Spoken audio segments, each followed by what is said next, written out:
Okay, it's 7 o'clock. If there's anybody out there, somebody write me a comment or a message. And if I hear from anybody, we'll get rolling.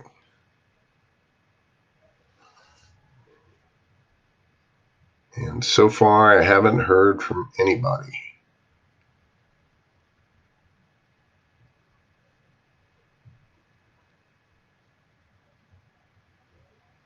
And I don't know why.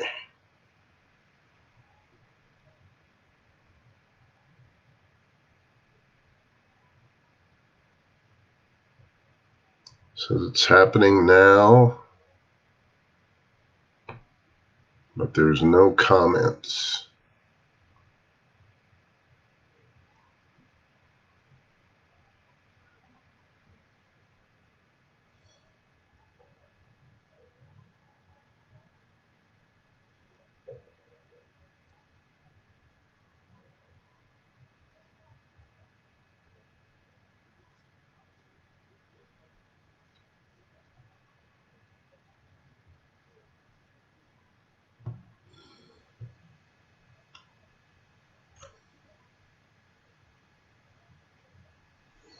Well, let's see.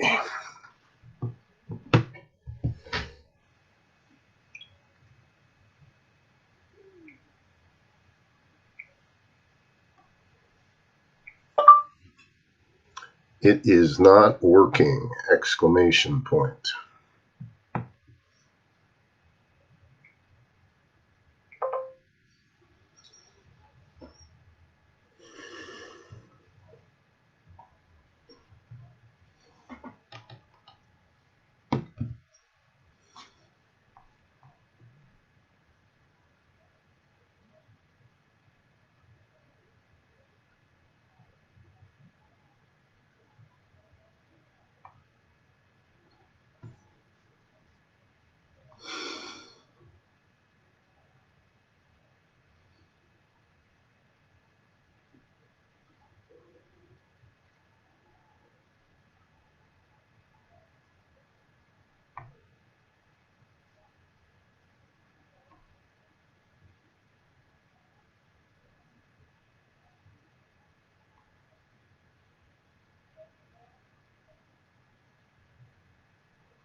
Well, if anybody can hear me,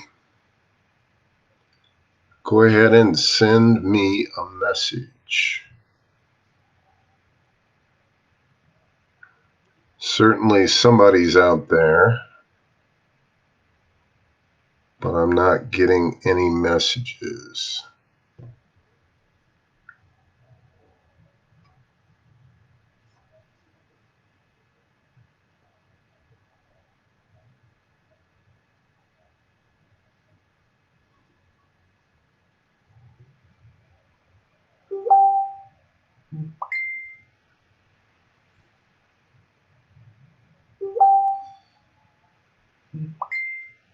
Let's see here. Well, I got a message on my phone, but I didn't get a message. I haven't gotten a message on the video. So Zach hears me. All right, well, maybe we can do it that way. That'll be different. On Messenger. Okay. Stream is functioning. I hear you. Okay. We'll do it that way. I'm getting messages on Messenger, but not on the screen. And I don't know why that's happening, but at least I know somebody's listening. So I will just keep the Messenger list here, and we'll just start talking about braking. How about that? Yes, we can hear you. Okay, thank you. So let's talk about braking. We're going to start off with what we teach in the super safety street course for my students is that there are 4 types of braking. The easiest type of braking is called normal braking. And what normal braking is very light pressure on the brake pedal as you're looking in the rearview mirror to see what's behind you, almost an imperceptible pressure so that other people don't even know that you're applying the brakes. That's how smooth it is.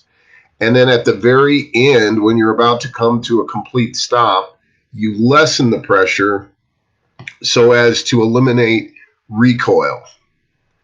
So that's a normal stop. And we use that all the time unless there's an emergency. If there's an emergency, we have 3 other types of stops, namely a fast stop, which is a lot more pressure. You'll feel a lot of weight transfer, but a fast stop is characterized by the car and the wheels going the exact same speed. There's no difference. But you're applying enough pressure that you do get weight transfer. You will feel the belts tighten up a little bit, and your stopping distance will be dramatically less than it would normally be. Then we have what we call threshold stopping. That's where you're stopping the vehicle in the shortest possible distance, and you apply enough pressure so that there's actually a difference between the wheel speed and the vehicle speed. For instance, if the car is going 40, you apply enough pressure until the wheels are going, let's say, 35. If you have a car with ABS, anti-lock braking system, you may feel a little pulse on the actual brake pedal. If you have a car without ABS, then you're gonna hear some tire noise, and that's going to be the difference between the speed of the vehicle and the speed of the tires. And anytime there's a difference, that is going to be defined as threshold braking, because you're reaching the limit of the tires, the threshold, if you will, and they're going slower so that one part of the tire is not going to get overheated. If you locked the tires, or that's called 4-wheel locked braking, then one part of the tire would get hotter and hotter and hotter and overheat, and eventually the friction that you had, the coefficient of friction, would be less. And if you did that from a high enough speed, you could actually blow the tire, because that one part would go through the rubber, go through the cord, go through the fabric, and get down to air, and air would be bad. Then we get to ABS braking. This is maximum pressure on the brake pedal, and this is where electronically the brakes are cycled on and off, above the threshold where they'd be locked for a moment, and then below the threshold. So because of that, with an ABS system, especially if it's a very sensitive ABS system, the actual stopping distance in an emergency stop using ABS braking is going to be longer than a properly done threshold stop. Now, here's the interesting part, at least to me. And I'm looking here for more. Okay. If you're going very slowly, let's say 20 miles an hour, the quickest way to stop is to lock all 4 wheels simultaneously.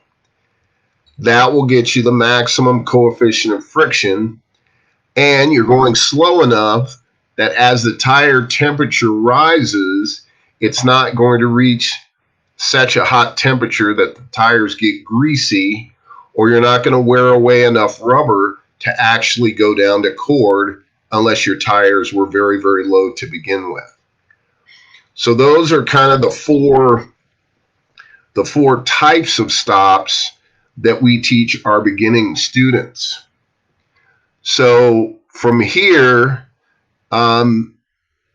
I guess give me some derivations or some other things that you'd like me to talk about relative to braking or stopping, or I guess it could even be braking systems or, racetrack applications. That's kind of the foundation that we teach our beginning students when we're doing driver education. So, and we have them practice all of those. The normal stop is what we have them do all the time when they're just driving in traffic, because you should never need to use any other types of stop other than a normal stop unless there's an emergency. Or obviously if you're on a racetrack, then you're going to be using ideally threshold braking pretty much every time you brake, and then you'll release the brakes to carry the speed into the corner until such a time that the car is settling, and then you'll apply more power. Let's see here. Liam, okay. Question about form. When you threshold brake, do you leave your heel on the floor of the car? Well, that's a great question. It depends on the car. If you have a car that the brake pedals are low enough, you're typically going to get better control with your heel on the floor, because it's easier to modulate your ankle joint than it is your entire leg. So for most people, if you have that option, do that. If your pedals are higher, or some of it's personal preference. Certainly there's people that I know that can effectively threshold brake and heel toe without having their heel on the ground. I always try and put mine on the ground just because it makes it easier. It makes the base of your foot an anchor point, and then the pressure on the brake pedal and then rolling it to rev makes it easier, at least for me. Let's see here. Let's see what else we've got going on. All right, and hopefully, Liam, that answered your question. Okay, Zach, do you find yourself feather braking on track? That is, do you finish slowing and roll the corner, or do you stay on to rotate a touch more? Okay, great question, Zach. This would really be trail braking. And I'm not a huge trail braking fan, although if you've got a car that there we go, trail braking, not feather braking. Got it. If you have a car that turns in properly, there's really no need to trail brake. Now, trail braking as far as a passing strategy is very good. If you've got somebody that you're trying to brake and you're going to be braking on the inside of them, you can trail brake and actually get a little bit of an advantage going into the corner at the expense of corner speed and exit speed. But in that moment, you'll be in front of them and you've made the pass.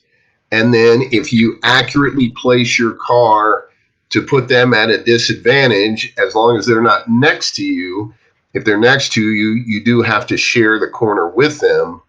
But if you're on the inside, typically you're going to be the one that pulls out of the corner first, and they will have to eventually yield to you. Like I said, unless they're next to you, then you have to share the corner. If they happen to be in a solstice, they can corner with you and pass you on the outside, even if you're on the inside, because the solstice corners so well. All right, so I think we got that question answered. And that was a good one. I get a fair amount of questions on trail braking because depending on the car, certain front wheel drive cars that have a propensity to understeer, or even rear wheel drive cars that have a propensity to understeer, you may indeed have to trail brake to get them to turn, to keep that extra weight on the front tires. And that will actually make it so that you don't have to steer quite as much because the front tires will be more responsive.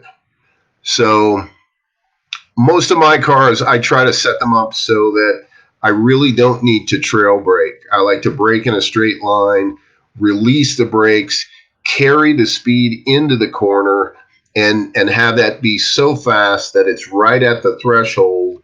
And then when the car is just starting to settle down, go to power, constant throttle initially, and then go to full power as soon as it will take it. And then, of course, stay on full power throughout the exit of the turn. And if you do that, and if you're on line, the correct line, and you're at the limit going in, you're at the limit through the corner, and you're at the limit on the exit, you're fast. I mean, that's that's all there is to it. Just do that. That's easy, right? In theory, yes. In actuality, not really. I had a student today with a 720S McLaren that was an old motorcycle racing student of mine when I was first starting my company. So it was a real joy to teach them in a car instead of a motorcycle, because I had done that with them. Well, when I started the company, they were one of my first students.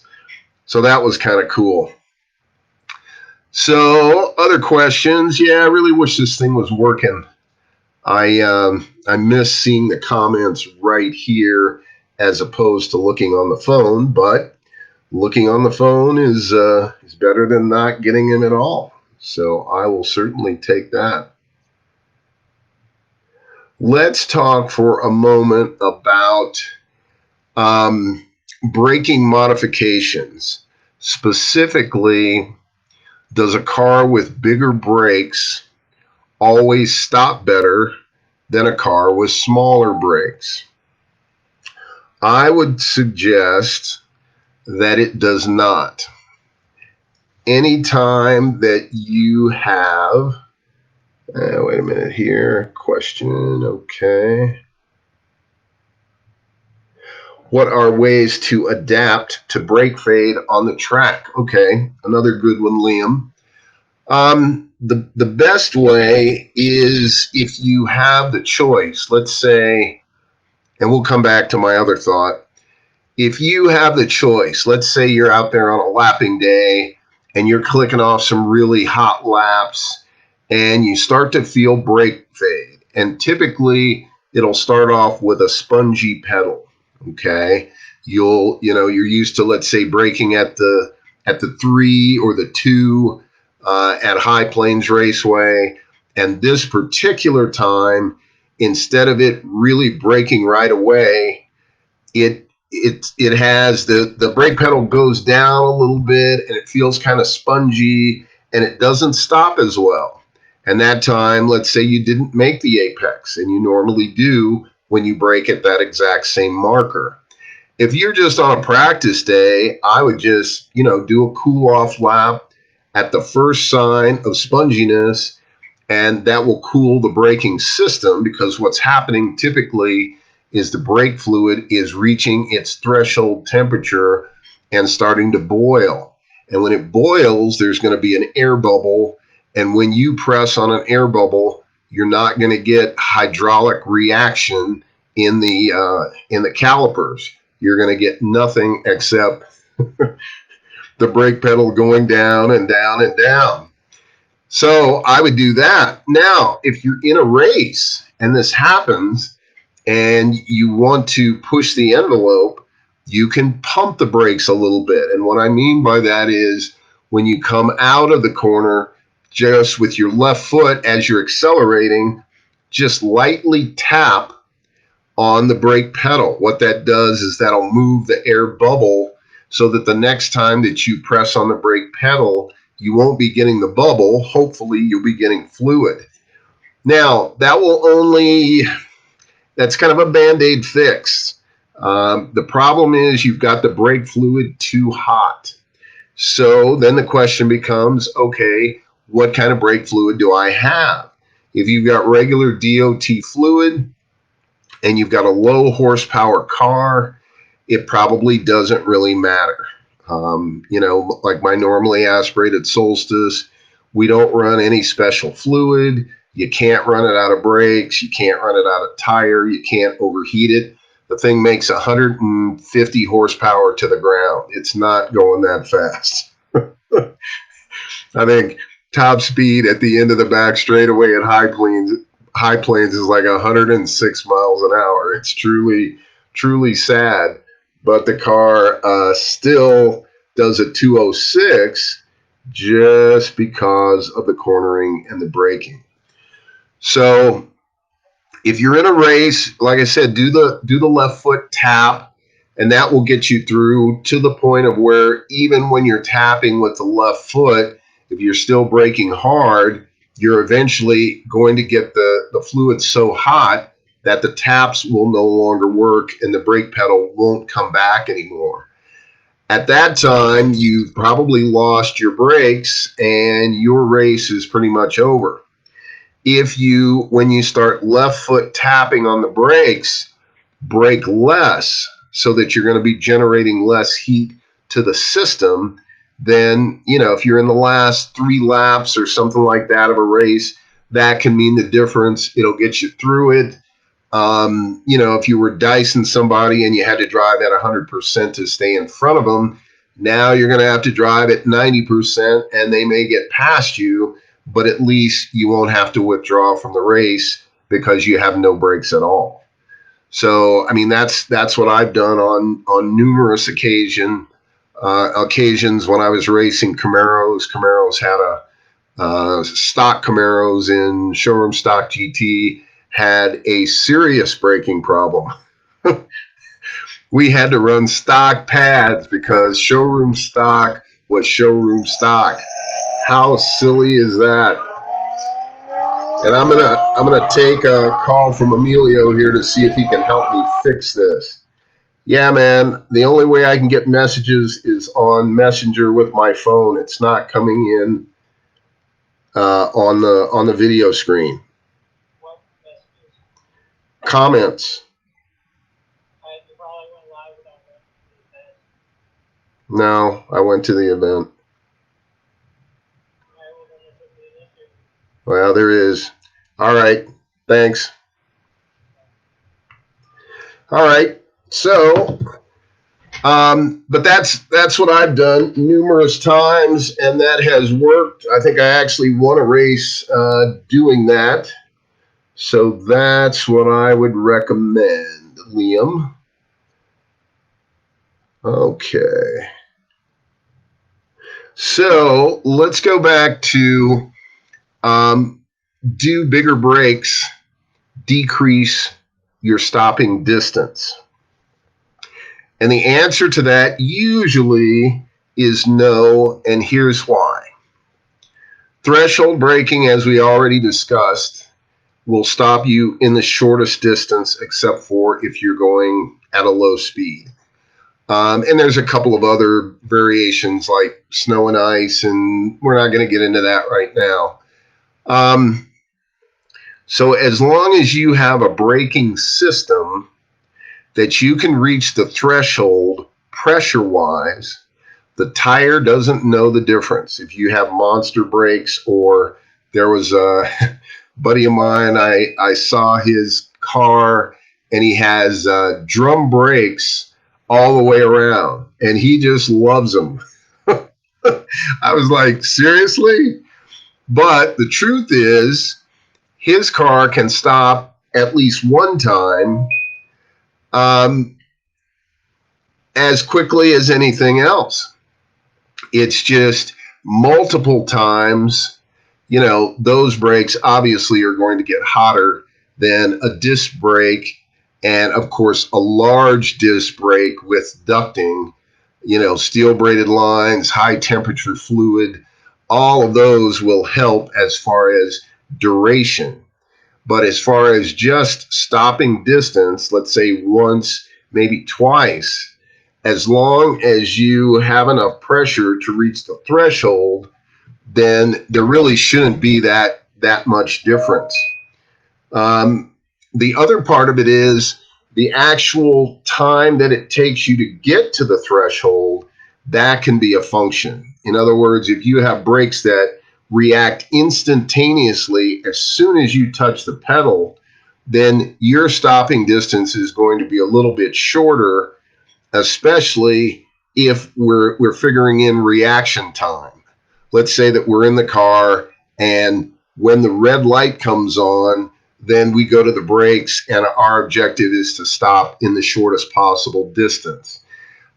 In that case, if as soon as you touch the brakes, you go to threshold, they're very sensitive, you're going to have a shorter stopping distance than someone else.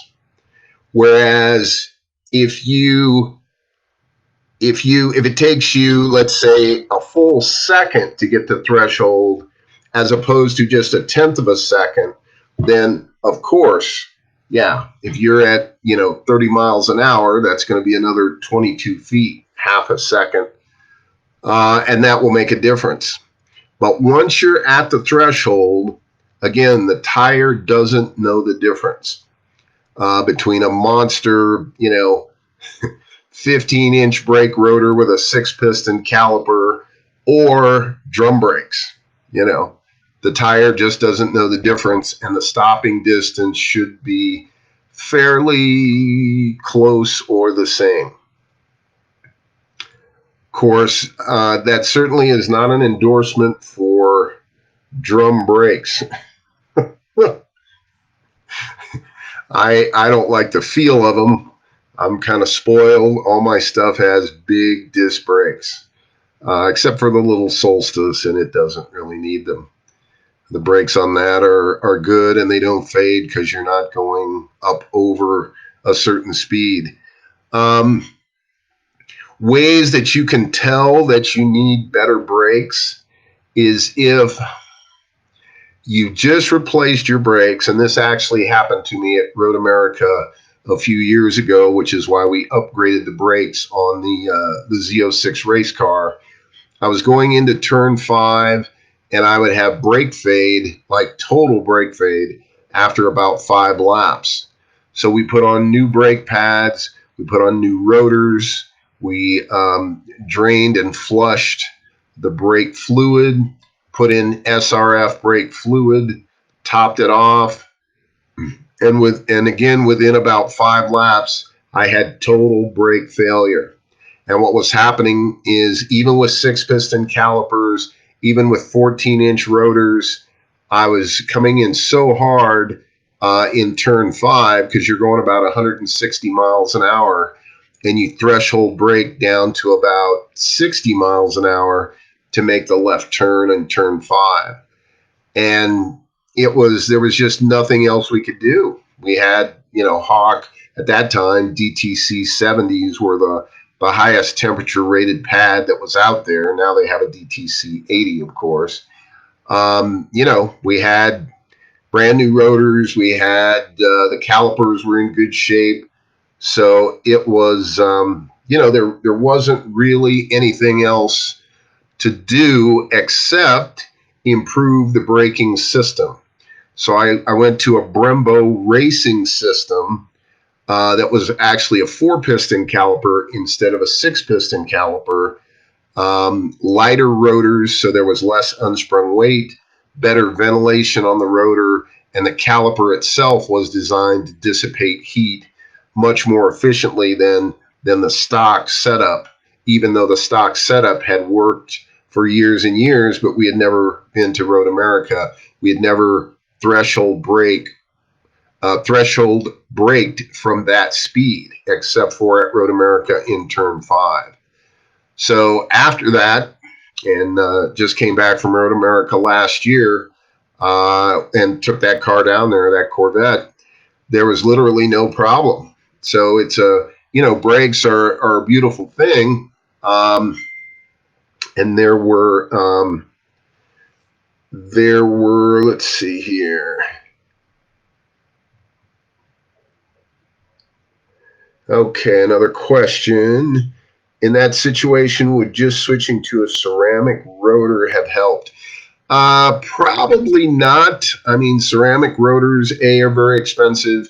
B, we're not allowed to have them.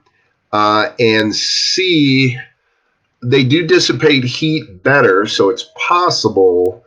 But what we did was go to a better rotor that dissipated heat and a better caliper that dissipated heat. And in that particular situation, it solved our problem because then, and the brake pads were thicker for that as well. The brake pads were over an inch thick when they were new. So thicker brake pads obviously dissipate larger amounts of heat than thinner or almost worn out brake pads, as anybody can tell you that's gone through a set of brake pads. So that's, I didn't want to just do that because A, we couldn't, it would have been against the rules. And B, we still would have had the problem of dissipating the heat relative to the caliper. So, what we did was a fairly expensive solution. I think it was, I don't know, $6,000 or $8,000 for the front brakes, including the rotors and pads. But, then I could brake even deeper, and brake fade was just not a consideration. Because if you're in a race and you have brake fade after lap 5, especially at the runoffs, there's a lot of people in your race, and if you don't have brakes, then your chances of getting your car hurt are dramatically better.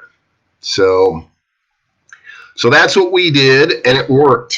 And it's car's great to drive now. You literally cannot fade the brakes. If you've never seen a brake pad that's over an inch thick, come talk to me at one of the races that we're racing the big Corvette, and I'll show them to you. They are something to behold.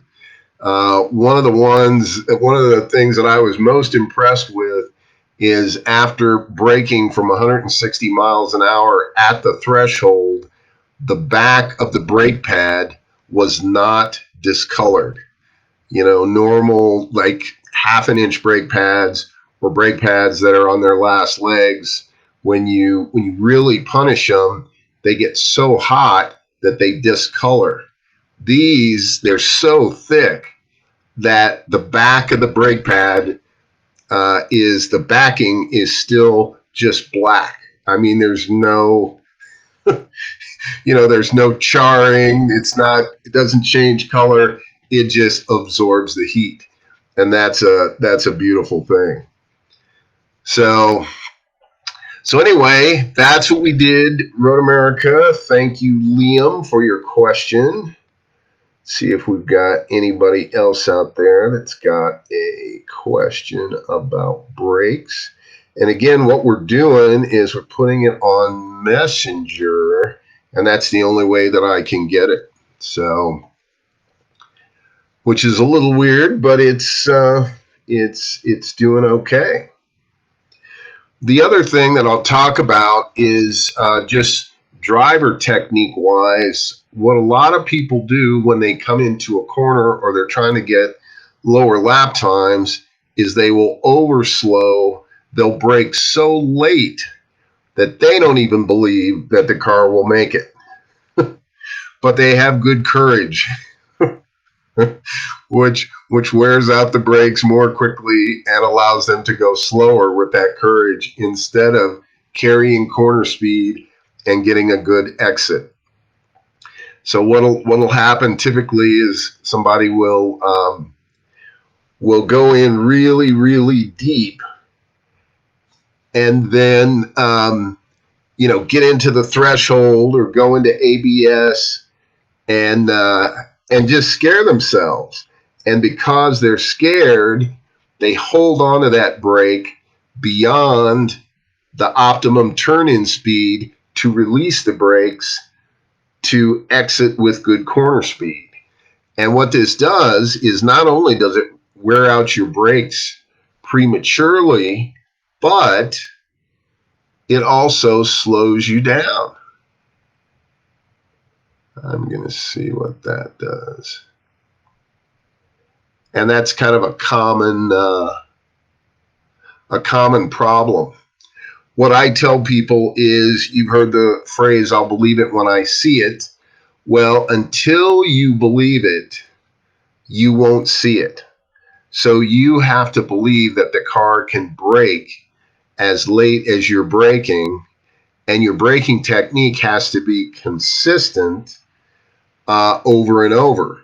If you brake deeper and deeper and your braking technique itself is not consistent, and fear comes into the scenario, then it's just not going to work.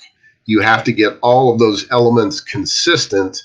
Otherwise, all you'll really be doing is wearing out the brakes, wearing out the tires, scaring yourself, putting yourself at higher risk, and going slower.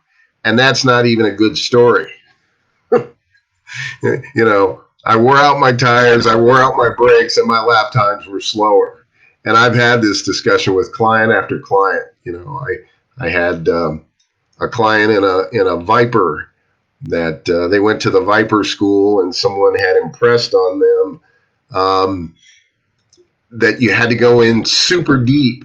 And they could go in super deep, but it was at the expense of corner speed and exit speed.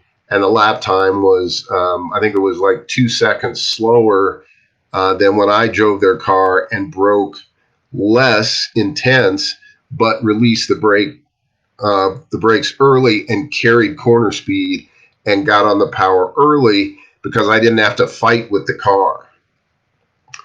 Let's see, Zach. Okay, with the C8, since it's an automatic, do you left foot brake? I do not. It's a twin clutch. The C8 is, whereas my C7 Z06 is indeed an automatic. The only time I really left foot brake is if I'm in a turbo car with a lot of turbo lag. Or sometimes on the start, I'll left foot brake and floor it, like in the Solstice, to get a better start, because that spools up the turbo, and that will, instead of having a little bit of turbo lag on the launch or when we get the green flag, then that will indeed give a better start. So I'll do it then, but normally not. Having said that, I was racing at the Sonoma racetrack out in California, and there's a carousel left-hand corner that the Camaro that I was racing in seemed to like it when I lightly left foot braked through that particular corner. And to this day, I don't know why that is, but I could go through it faster with just a little light pressure on the brake with my left foot. But normally I don't left foot brake. My right foot is more sensitive than my left foot. There's certain precision driving exercises, like I did a commercial where we were driving cars in the mountains, and we were about a foot off of each other's bumper, and we were traveling at about 50, 60 miles an hour. So then, yes, I've got my left foot over the brake so that if something unexpected happens, it reduces the time it would take to move my right foot from the gas to the brake. But apart from those situations, normally I don't left foot brake. Although it can be an advantage in those in those situations, Zach. So I don't think when we did our lesson that you were left foot braking, as I remember. So anyway, so let's see, we've been going on for about 40 minutes. Cool. So we got about another 20 if the questions keep coming in. I guess braking relative to lap times. I'm a big fan of acceleration. I guess braking is probably my least favorite. Um, everybody likes acceleration. Everybody likes cornering. Everybody likes braking, and I like braking too. Um, it's just braking when I'm teaching somebody.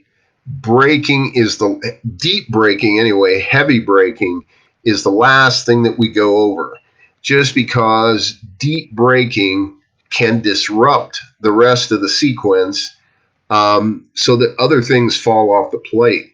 You know, you want to get a good exit. Before that, you want to have a good line. You want to have eye targeting. You want to have proper hand position. All of those things are really the prerequisites before you start doing deep braking. Deep braking, if you don't have those things lined up, usually does more harm than good to a lap time, or if you're trying to get, consistency in laps, which you definitely need to win races. Um, it's really the last thing I work on. You need a good foundation before you go deep braking, because a lot of people just don't trust the car. They don't believe that the car can go that deep. And if they don't believe it, inevitably, either they'll shortcut at the turn in point, or they'll overslow because they've scared themselves and they want to make sure that the car is slow enough to make the corner that they didn't think they were going to make because they went in too deep,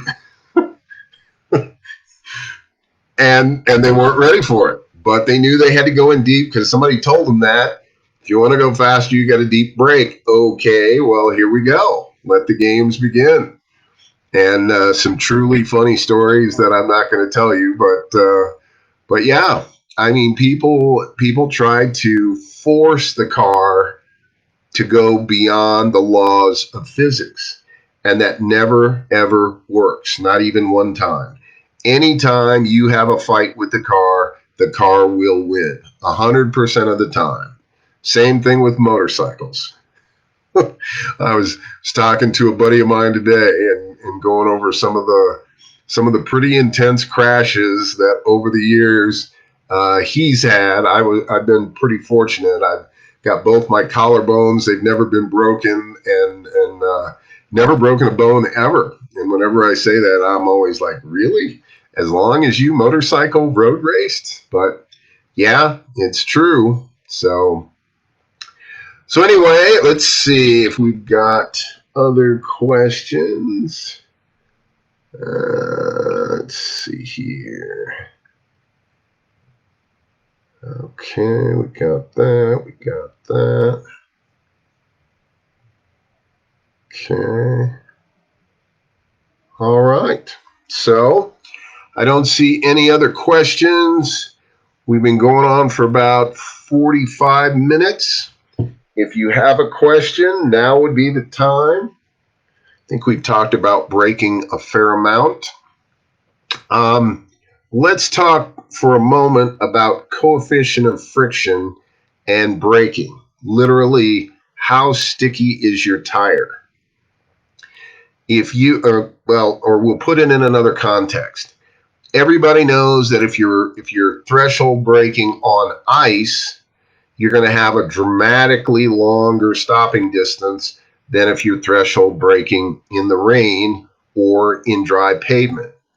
So a lot of people will buy tires that don't have a high coefficient of friction, and they wonder why their lap times aren't as good, or some people can outbrake them.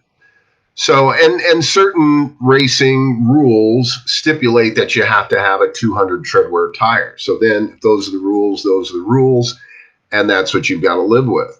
In SCCA, where I race, I run Hoosiers, R7s or A7s. I think they're the best tire. I would tell you that even when I was sponsored by Kumho or other brands. Now, I wouldn't tell you next to the Kumho guy, of course. And Kumho tires are good tires as well.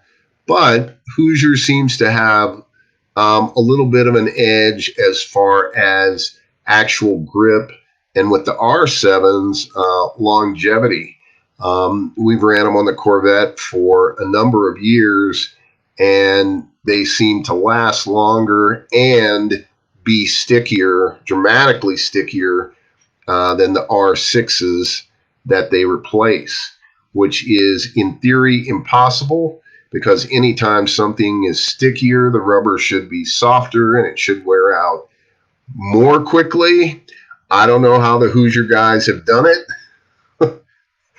but I'm here to tell you, as a driver, they've done it. So it's really neat.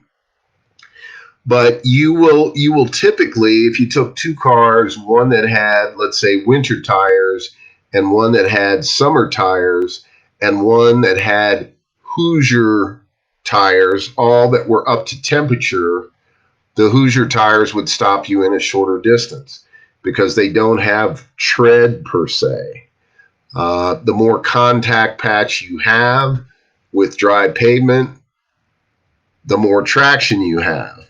Now, with an equal contact patch, the softer the rubber is, the more traction you're going to have. And again, the shorter stopping distance that you'll be able to achieve. You wouldn't want to do that with snow tires on dry pavement on a hot day, because they're going to burn up. So it's just not going to work very well, which is why you don't do that. But summer tires or Hoosier tires work very well on a warm day and even on a fairly cool day, and those will work very well. So again, if you're trying to get a shorter stopping distance, a lower lap time, another thing to think about would be to get a stickier tire. That will pretty much always work. If you have to have a certain, let's say, a 200 tread wear tire, do the research, because all 200 tread wear tires are not created equal. Somebody, I would guess, has done a test. I'm not aware of it because I don't run 200 tread wear tires typically. But if there's a test out there, find out what the best 200 tread wear tire is. Get that tire, and that will give you an advantage, and you'll still be in compliance with the rules. Another thing that can help is going to a wider tire. Typically, a wider tire, if you have two tires with equal tread wear ratings, typically the wider tire is going to be better because it's going to give you a little bit better contact patch. Now we get into wheel widths, we get into wheel weights, we get into tire weights, we get into unsprung weight and how big of an advantage that can be. No, we're not going to start any of those conversations now, because we could talk for another hour on that. But all of those are factors. One of the things that I just did to my Golf R was I went from the stock wheels to aftermarket wheels, and I went from a 19 to an 18, which reduced the unsprung weight. And it was 7 pounds per side per individual wheel. So 28 pounds total less of unsprung weight. We also we did more negative offset. So we increased the track front and rear, which also helps it corner a little better. And just those, no alignment changes, nothing else, just those wheels and tires. I went from a 235 to a 245, but I went from a 19 to an 18. And because of the reduction in the unsprung weight combined with the increase in track, the car went almost a second faster. So, no more horsepower, no difference in braking, no difference in suspension or suspension settings, no difference in alignment, and just bolt them on and go a second faster. That's pretty impressive stuff. And I love doing that stuff, So if you're out at high plains and you see a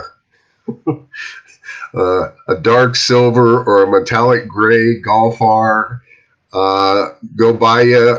We've done a little work to it, so don't feel bad. So let me check for questions again here. Let's see here.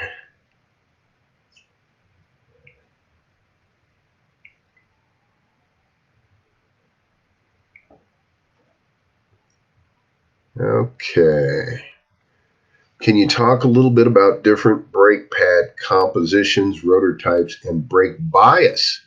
Excellent questions. Brake pad compositions. Everybody likes different brake pad manufacturers, okay? Go with the one that feels best for you. I'm sponsored by Hawk. I like Hawk. I think by and large they make the best brake pads. Now I've got clients that they swear by other brake pads, and that's fine. I mean, what we would do is since we have multiples of just about every car that I own, we would put, let's say, Hawks on one, and we put whatever brake pad we're comparing it with on the other car, and we'd go out to the track and we'd test them. And inevitably, if you do like a 20-minute test at the limit, you're going to see which brake pad is the best. If one fades and the other one doesn't, then obviously it's a benefit to not have brake pads fade. If the feel of one, you can get brake pads that have such a high temperature rating that when you touch them, they grab. And because they grab, they don't have a linear feel. It actually slows you down, even though the brake itself is more efficient and can handle more heat. So there's a lot of different elements, and it's going to depend on the driver. If you've got a driver that likes a feel of a particular brake pad and they're not that adaptable, then even if the brake pad is not the best brake pad, it can be the best brake pad for the driver. And, you want to set the car up to go as fast as the car can go. But if your driver doesn't like the way it feels, they're still not going to go as fast as they could go if, let's say, the brake pads were a little less efficient, but the driver likes the feel. So again, you always resolve these issues with testing. With that driver, with these brake pads, does he go faster than with, let's say, in my example, the better brake pads, but they don't like the feel? Do they go slower or faster? That's what it boils down to. If they if they go faster and they hate the way it feels, then get over it, run the race, and adapt to the way it feels, because you're going faster. And if you're going faster, you've got a better chance of winning the race. But if they hate the way it feels and they're going slower, then you got to change the pads. It's as easy as that. And different drivers like different things. I mean, we set up cars for different drivers. Some drivers like them to understeer, oversteer, different brake feels, all of that. And sometimes it's just in the driver's head. We had one guy that thought the tire pressure was too high, and I took the car out and the tire pressure was perfect. So what I told the crew to do was to let air out of the tires, and then when the guy wasn't looking, put the air back in the tires. And in this particular case, He thought it was absolutely great after we adjusted the tire pressure, which we actually didn't do. So sometimes it's just a driver thing, you know. Let me see, what was the other part of the question? Brake pad, rotor types. Okay, obviously, here's the big thing: drilled rotors or slotted rotors. Slotted rotors are better. Um, Drilled rotors, yes, they have less unsprung weight, but all of those holes, when you heat something up and then cool it off and heat it up and cool it off, all of those circles gives the rotor an increased chance for cracking. I've used them, you know, as long as you don't mind changing rotors a little more frequently, they work fine. I prefer slotted rotors because you need a place to be able to get the gases out, and that's what the slot does. That's what the holes do too. And just regular non-drilled, non-slotted rotors. Again, if you've got a car with lower horsepower, that's going to work just fine. Again, normally aspirated Solstice, we don't have slotted, we don't have drilled. It's fine. It's not going fast enough that it matters. So that's a beautiful thing. We don't have to get super expensive, you know, rotors that are, yeah, they can be really expensive, but you got to have it. If you're going to be racing, especially on high speed tracks, you've got to have a brake system that's not going to overheat, that's not going to fade, and that you can rely on and that feels good to you. Um, and the last thing on this particular question is brake bias. Most of the cars that I drive don't really have adjustable brake bias. I have driven cars, and of course, formula cars, open wheel cars will typically have exactly that. And you want to have it adjusted so that the front tires are going to begin to lock or reach threshold just a little bit before the rear tires. Not dramatically. You want the rears to be doing almost as much work as the front in the context of weight transfer. They're not going to be doing an equal amount usually. Um, and that's the way you would adjust them. Now, how do you do that? Well, get the brakes warm, and you can do it if you're at high plains and nobody's there. You can do it, you know, down the pits. Go about 30 miles an hour and press more and more and more and more and more until one side or the other or both reaches threshold or locks. And then you might, you know, try reducing the pressure or increasing the pressure and make it so that, but you have to do this testing when they're warm. If you do it when it's cold and then everything warms up, it's pretty much valueless.